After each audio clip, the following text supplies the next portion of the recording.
Les signatures Europe 1 à 8h35. Bonjour Catherine Ney. Bonjour Alexandre, bonjour à tous. Hier, grand ballet diplomatique à l'Elysée avec la présence simultanée des Américains Steve Witkoff, l'envoyé spécial de Trump, et de Marco Rubio, le secrétaire d'État, des Britanniques, des Allemands et des Ukrainiens. 3 des 4 parties donc aux négociations sur la guerre en Ukraine. Oui, franchement, ça avait de la gueule parce que pour la première fois, surtout 2 Américains ont pu écouter un autre livret que celui de la propagande russe. Et d'ailleurs, on aimerait bien avoir le verbatim de la réunion, surtout connaître la réaction de Steve Witkoff, expert immobilier, ami personnel de Donald Trump, dénué de toute expérience diplomatique et qui a rencontré Vladimir Poutine pendant 4 heures à Saint-Pétersbourg. Et on l'a vu devant lui, le regard amoureux, la main posée sur le cœur, gobant avec une naïveté confondante tout ce que pouvait lui dire le numéro 1 russe. La paix, c'est simple comme le bonjour pour lui. Les 5 oblasts, les 5 régions annexées, dont les oblasts de Donetsk, Louhansk, Kherson et Zaporijjia, dont il n'arrive pas à prononcer les noms, et moi non plus ce matin, que Moscou n'a pourtant pas intégralement conquis. Et en sortant, surtout, il insistait sur les opportunités commerciales que l'entente russo-américaine allait offrir aux 2 parties. Bien sûr, une fois Moscou débarrassé des sanctions européennes, mais il en fait son affaire, et déjà préservé d'augmentation des droits de douane. C'était la rencontre de 2 businessmen. Un interlocuteur comme Poutine les aime, vous avez dit business. Et oui, les Chinois, taxés à 145% par l'Amérique, ont décidé de ne plus acheter de Boeing et menacent même d'annuler les commandes déjà signées.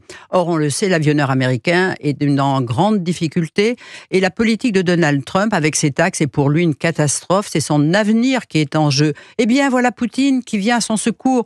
Moi, des Boeing, mais je vais en acheter plein. Mais seulement, j'ai besoin d'argent.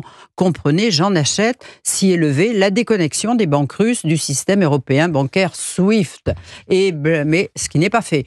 Et Vladimir Poutine s'en prend aussi d'amour pour Elon Musk, un génie. Il veut aller sur Mars et il vante tout sourire cet exemple devant des jeunes. Et la Russie est prenante pour s'associer avec lui, banco. Mais c'est une flatterie intéressée. Sa façon de suggérer à Elon Musk de priver l'Ukraine de son réseau de renseignement Starlink. On s'interroge sur les réactions de Steve Witkoff. Hier, Donald Trump recevait sa grande amie Giorgia Meloni, une dirigeante fantastique, dit-il.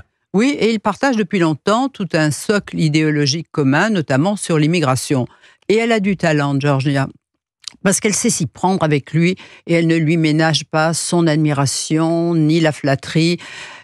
Et ça marche, ce qui lui a permis d'ailleurs de ne pas lâcher devant lui sur l'Ukraine. Elle n'est pas tout à fait en phase avec lui. Lors de leur conférence de presse, d'ailleurs, Trump avait l'air de prendre ses distances en disant « Cette guerre, c'est pas la mienne, c'est celle de Biden, un Biden qui l'obsède, responsable, selon lui, de tous les maux de l'Amérique. » Et il l'a redit et redit. Si j'avais été là en 2002, jamais la guerre en Ukraine ne recommençait.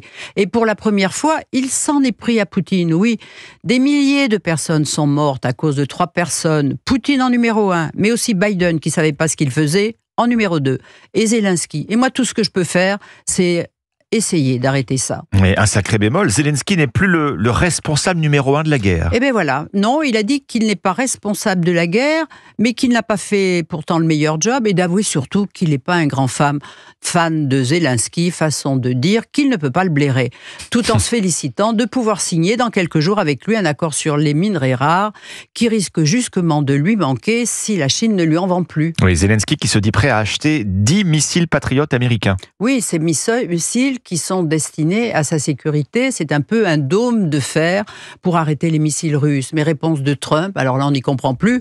Non, vous ne commencez pas une guerre contre un pays plus grand que vous, il fallait réfléchir mieux. Donc c'est non, retour à la case départ. En tout cas, c'est une réunion qui a beaucoup déplu à Moscou. Oui, qui accuse les Européens de vouloir poursuivre la guerre, qui perturbe leur dialogue bilatéral avec Washington.